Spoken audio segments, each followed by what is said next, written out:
नमस्कार विद्यार्थियों। अपन चर्चा कर रहे हैं स्विट्जरलैंड के संविधान के बारे में, उनके विकास के बारे में पढ़ रहे हैं।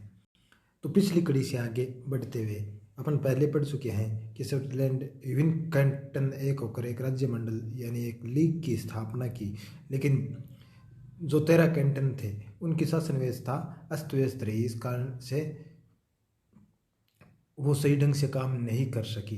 तो आगे धीरे धीरे संवैधानिक विकास के बारे में पढ़ते हुए वियना कांग्रेस और नवीन संविधान 1815-1848।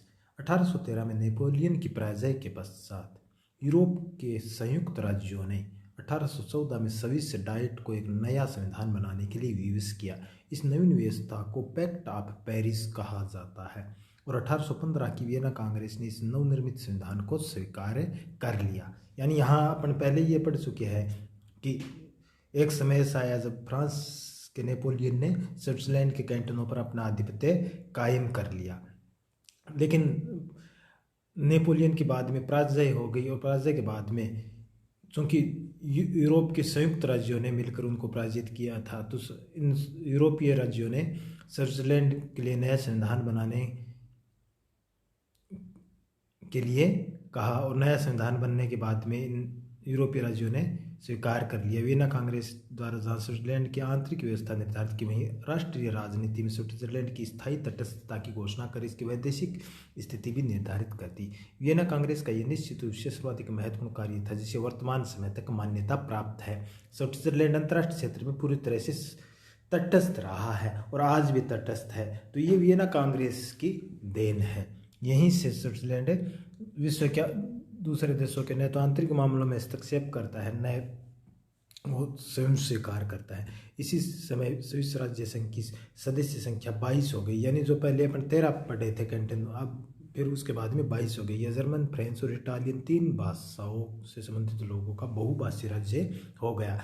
पहले जो 13 कैंटन थे वो सभी जर्मन भाषाभाषी थे, लेकिन जब इनमें कुछ और कैंटन मिल गए तो फ्रेंच और इटालियन यानी 3 भाषाओं का हो गया। तो यहाँ भी भारत की तरह विविध भाषाओं वाला देश है। पेरिस एक्ट को इस दृष्टि से प्रतिक्रियावादी कहा गया है कि इसने स्थानीय स्वायत्तता को अधिक महत्व दिया और संघीय शक्ति को दुर्बल कर दिया है। अब आता संघर्ष और केंद्रवादी शक्तियों की विजय।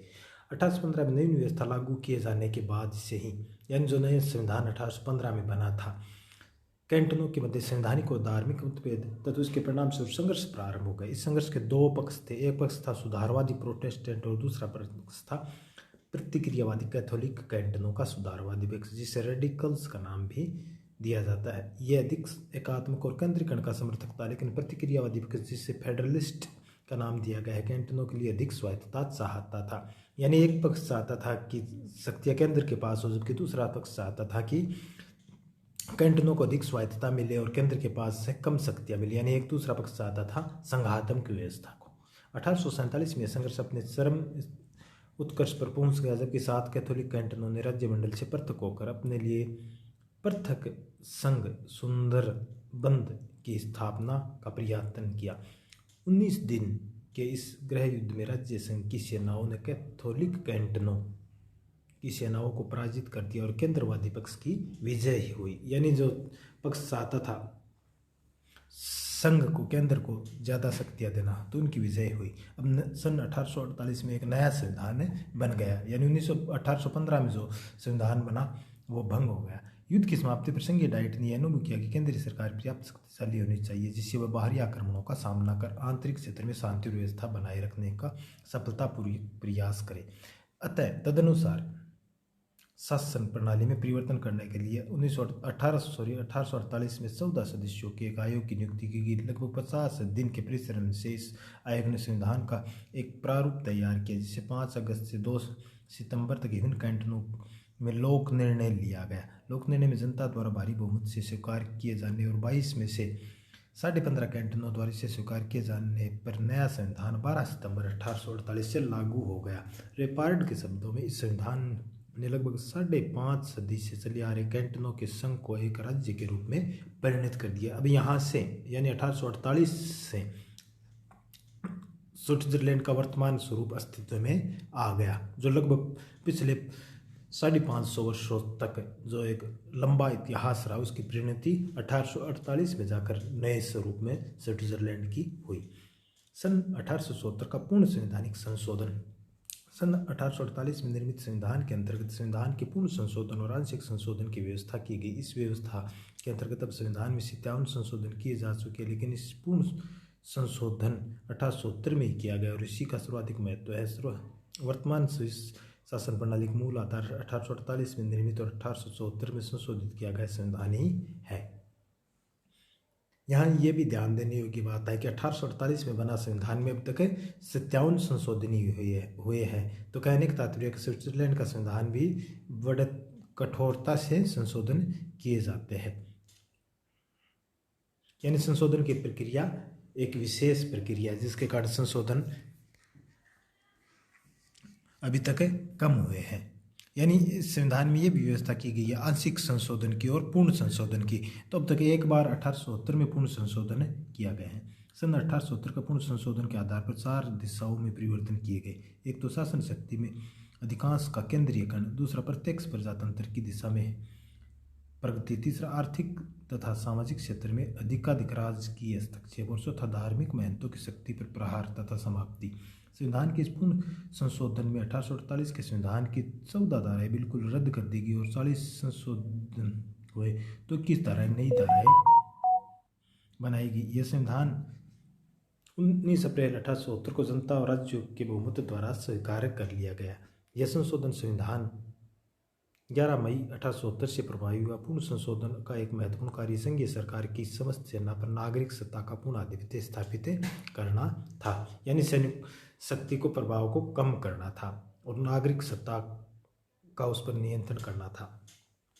अब 1870 के बाद में संवैधानिक विकास की क्या स्थिति? 1870 में लेकर अब तक संविधान में अनेक संशोधन किए गए।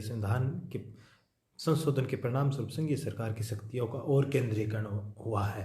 यानी ये विश्व के अधिकांश देशों में यही अब देखने को मिल रहा है कि संघीय शक्ति यानी केंद्रीय सरकार ज़्यादा शक्तिशाली हो रही है और स्विट्जरलैंड भी इससे अछूता नहीं है। और इन संशोधनों ने जीवन के आर्थिक और सामाजिक क्षेत्र में शासन को और अधिक उत्तरदायी सौंपा है।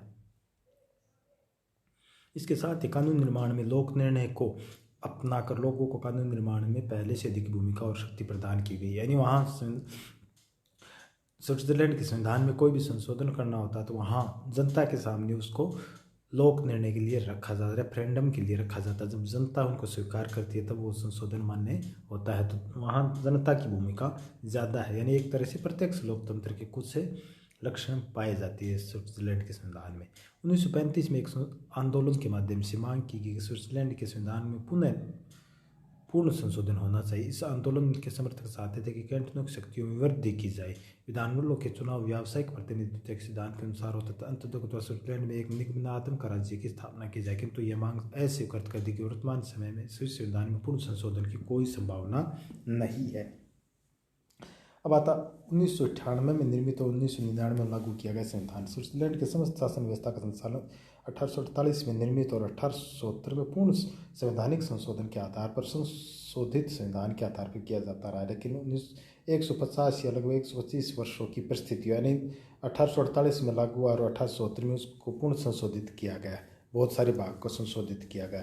तो इन 150 वर्षों में परिस्थितियाँ बहुत अधिक परिवर्तित हो गई। अतः लगभग 50 वर्षों में संविधान के अनेक प्रावधानों पर पुनः विचार की आवश्यकता महसूस की जा रही थी। 20वीं सदी के अंतिम दशक के आरंभ में इस बात को भी समझ लिया गया कि 1848 में निर्मित संविधान में पूर्ण आंशिक संशोधन से कार्य सिद्धि नहीं होगी। अब तो एक नया संविधान निर्मित होगा। अंततः 1897 के अंतिम दिनों में एक संवैधानिक सम्मेलन का आयोजन किया गया। संवैधानिक सम्मेलन ने कुछ महीनों तक व्यापक विचार विमर्श के आधार पर एक नए संविधान को तैयार किया है। संघीय शासन ने 18 दिसंबर 1998 को इस नवीन संविधान को स्वीकार करने का अधिदेश जारी कर दिया है और 18 अप्रैल 1999 से स्विट्जरलैंड में एक नया संविधान लागू हुआ है। आज स्विट्जरलैंड की शासन व्यवस्था 1999 में निर्मित और अप्रैल 1999 में लागू किए गए संविधान के आधार पर संचालित हो रही है। यानी जो 1848 में बना और 1870 में जो संशोधित किया गया, तो ऐसा महसूस हुआ कि पिछले 150 वर्षों में बहुत सारा परिवर्तन आ गया है। इसलिए उन्होंने यह उचित नहीं समझा कि संविधान में संशोधन किया जाए या पुनः संशोधन किया जाए। इसकी बजाय उन्होंने एक नवीन संविधान गढ़ने का मन किया और उसके बाद में यह अंतिम रूप से निर्णय लिया गया 1997 में एक संवैधानिक सम्मेलन में, और अंत में 1998 में संविधान बनना शुरू हुआ। और जो नया संविधान जो वर्तमान में पिछले 20 वर्षों से काम कर रहा है वो अप्रैल 1999 में लागू हो गया। तो ये है स्विट्जरलैंड के संविधान का इतिहास, यानी एक तरह से बहुत लंबा इतिहास रहा है संवैधानिक व्यवस्था का। और वर्तमान में जो शासन व्यवस्था चलाई जा रही है वो 1999 में लागू किए गए संविधान के अनुसार चल रही है। तो आज बस इतना ही। धन्यवाद।